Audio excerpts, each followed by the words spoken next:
नमस्कार, बहुत बहुत स्वागत है आपका यश तक डिजिटल न्यूज टीवी पर। इस वक्त की बड़ी खबर मध्य प्रदेश के रीवा से।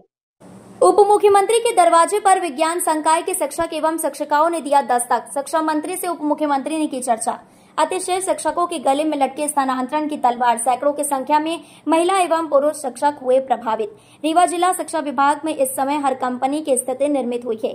माध्यमिक शिक्षा में विज्ञान संकाय के शिक्षकों के अचानक स्थानांतरण की खबर से शिक्षकों में काफी आक्रोश देखा जा रहा है। अचानक हो रही इस परिवर्तन को लेकर आज दूसरी बार विज्ञान संकाय के शिक्षक मुख्यमंत्री राजेंद्र शुक्ला के यहाँ फरियाद करने पहुंचे थे,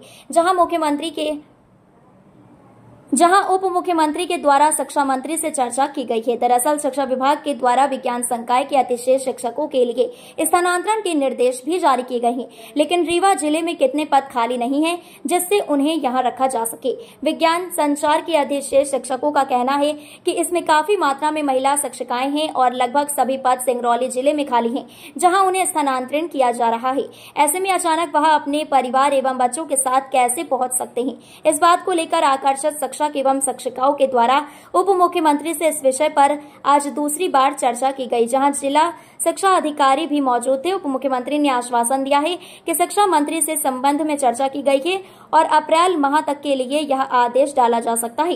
हालांकि आवश्यक शिक्षकों का भी यही कहना है कि किस सत्र में उनका स्थानांतरण न किया जाए। मध्य प्रदेश एवं स्थानीय समाचार पाने के लिए हमारे चैनल को अभी सब्सक्राइब करें। मेरा नाम अर्चना सिंह है। ये मामला ये है कि जो ये अनावश्यक रूप से हम सब पे थोपा जा रहा है अतिशेष विज्ञान शिक्षकों की काउंसलिंग, ना ही हमको समय दिया जा रहा है और ना ही ये बताया जा रहा है कि आपको कौन सा पद लेना। सीधे अभी जो काउंसलिंग हुई थी उसमें यह था कि सिर्फ और सिर्फ सिंगरौली की पदें थी और हम लोग को संभाग में कहीं भी भेज सकते हैं। कोई निश्चित नहीं है कि हमको कौन सा पद लेना है। अगर नहीं भी जाते तो अनावश्यक रूप से कोई भी पद वो हमारे स्थान को हमको दे सकते हैं। दूसरा ये है कि अभी तक जो उच्च माध्यमिक शिक्षक रिक्त हुए हैं, जिनकी काउंसलिंग हुई है, जिन्होंने चॉइस फिलिंग कर ली है, वो पद रिक्त ही नहीं दिखाए जा रहे हैं। पोर्टल अपडेट कर ले पहले। कुछ रिटायर भी हो गए हैं, उनका भी पद नहीं दिखाया जा रहा है। माध्यमिक का ही बता रहे हैं और उच्च माध्यमिक का भी बता रहे हैं।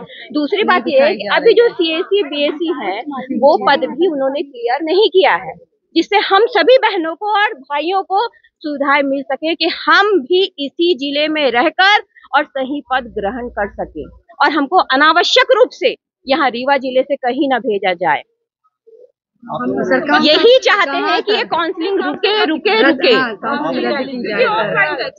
विज्ञान विषय के हैं जी, बिल्कुल। और हमको बिल्कुल भी समय नहीं दिया जा रहा है कि रोका जाए, समझा जाए। अभी हम लोग 29 तारीख को ही यहाँ भी निवास में भी मिले हैं और आज के राजनिवास में भी कलेक्टर मैडम से और सर से संबोधन किए, लेकिन उसका कोई भी अंतर माने इनका नहीं सुना गया कि इन बहनों को थोड़ा समय दिया जाए। इनका नहीं सुना गया। 2 दिन के अंदर अंदर ही फिर से काउंसलिंग की हमारे लिए, फिर से हमारे सर पे तलवार डाले। नहीं, आप काउंसलिंग में उपस्थित हुई है, वेतन रोका जाएगा और मन चाहा आपको जगह भेजा जाएगा, जहां वो चाहेंगे प्रशासनिक रूप से हमको भेज दिया जाएगा।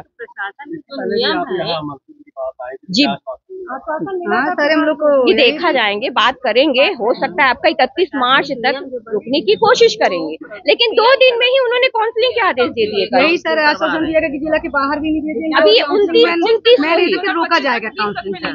अभी 29 को ही हम सब मिले हैं उनसे और कल ही हमारी फिर से काउंसलिंग की डेट निश्चित है। तो ये कहा जा रहा है कि सीधे आप बिल्कुल काउंसलिंग मत करवाइए। बच्चों की पढ़ाई है, माता पिता हैं, सास ससुर हैं, सब एजेड हैं, ये कैसे सरवाइव करेंगे? कौन इनकी भाई रक्षा करेगा? खाना पीना बच्चों को कौन? और जिनकी बच्चियां हैं वो क्या करेंगी? जिनके लड़के वो क्या करेंगे? छोटे छोटे बच्चे हैं। अभी उस दिन मैंने देखा एक जो महिला शिक्षक विज्ञान की, उनका 2 साल का बच्चा था, वो बेचारी दूध पिला रही थी। वो कैसे सरवाइव करके बाहर जाएगी? मेरे यहाँ ससुर हैं, वो भी एजेड है, उनको खाना देना। मेरी एकलौती बच्ची है, उसके वो कैसे सरवाइव करी? कुछ के ऐसे पति हैं जो बेचारे बीमार रहते हैं, उनको भी बाहर रहते हैं। सर इसका मेन कोई भी स्पष्ट हमको नहीं बता रहा है कि वो क्यों ऐसा करते हैं। उनको थोड़ा समय देना चाहिए था, काउंसलिंग के लिए भी समय देना चाहिए था उनको। वो कोई स्पष्ट बातें नहीं करी। अगर कहते तो ये आदेश जो हम इनसे मिले थे, उस आदेश के पहले कुछ तो निकालते हैं क्या? तो सर शिक्षकों की कमी थी। आज आइए कहना है शिक्षा विभाग का कि जहाँ शिक्षक नहीं है वहाँ हमें भेजा जा रहा। तो जब हम यहाँ आए थे जिले में तब तो यहाँ जगह थी, इसके बाद जगह होने पर ही हम आए हैं यहाँ।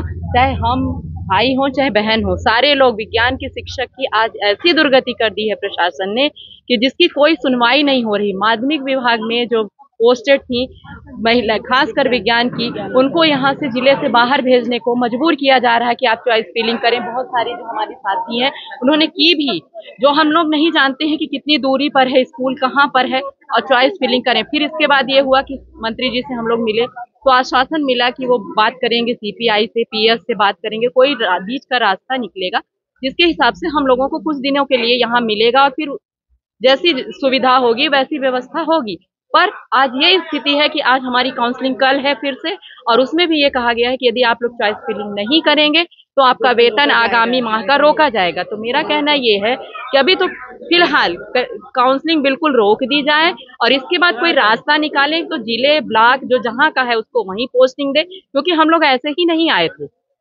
हमारी भर्ती प्रशासन ने की थी 2001 में, 2003 में, 2006 में, 2007 में, 2009 में, 2011 में। उसके बाद जब जगह थी तब आए हैं। और उसके बावजूद एक मैटर ये भी है कि आपने हमको भेजा एनओसी देकर कि जगह यहाँ है, हम लोग आए, और उसके बावजूद क्या किया गया कि पीछे से दूसरे शिक्षक को भेज दिया जाता है तो हम अतिशेष हो जाते हैं। और जबकि ये होना चाहिए नियम कि जो बाद में आया है वो अतिशेष हो, क्योंकि कि हम लोग तो जगह पे आए थे, हमारी तो कोई गलती नहीं थी, हम पद पे आए थे।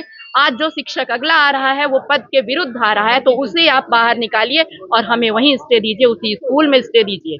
उन अधिकारियों के ऊपर कार्रवाई कराई जाए जो भी हमारे पद पर भेजा है, जिन नए शिक्षकों को नए कार्रवाई होनी चाहिए। जैसे जहाँ से भी आ रही है पोस्ट, यदि उनको नहीं पता है कि यहाँ कोई नहीं है तब आप भेजो ना। जब उस विद्यालय में ऑलरेडी पोस्टेड हैं तो आप भेज रहे, इसके लिए कौन जिम्मेदार है?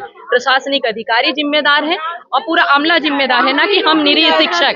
काउंसलिंग रोकी जाए।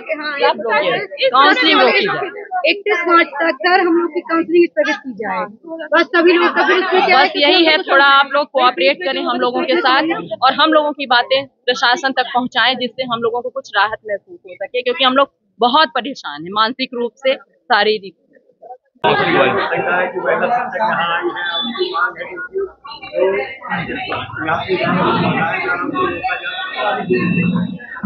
ये हमारी जो 3 बहनें हैं ये हमारे रीवा जिले में विज्ञान शिक्षक की माध्यमिक शिक्षक हैं। ये SS2 में विज्ञान विषय की हैं।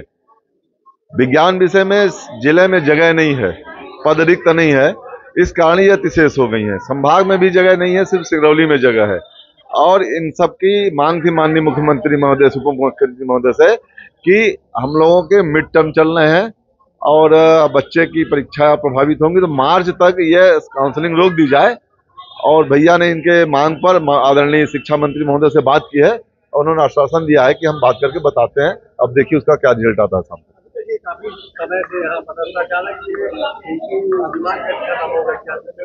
नहीं, ऐसा नहीं है। शिक्षा विभाग में ये नियम है कि माध्यमिक शाला में 3 टीचर होंगे हर माध्यमिक शाला में। पहला गणित का होगा, दूसरा अंग्रेजी का होगा और तीसरा सामाजिक विज्ञान का होगा। इसके बाद संख्या जब बढ़ेगी 105 के ऊपर जाएगी तो संस्कृत का होगा, 140 के ऊपर जाएगी तो विज्ञान का पद होगा। विज्ञान का 5वां पद हो गया है और इन संख्या है नहीं उतनी, इस कारण विज्ञान का पद नहीं बन रहा है, इस कारण ये अतिशेष हो रहे हैं। अब कल शासन की ओर से तो कल काउंसलिंग के लिए आदेश आ गया है, उसी के संदर्भ में आए थे ये लोग। भैया ने माननीय शिक्षा मंत्री महोदय से बात की है, अब देखिए उसमें क्या निर्णय होता है। ये तो नीतिगत निर्णय है,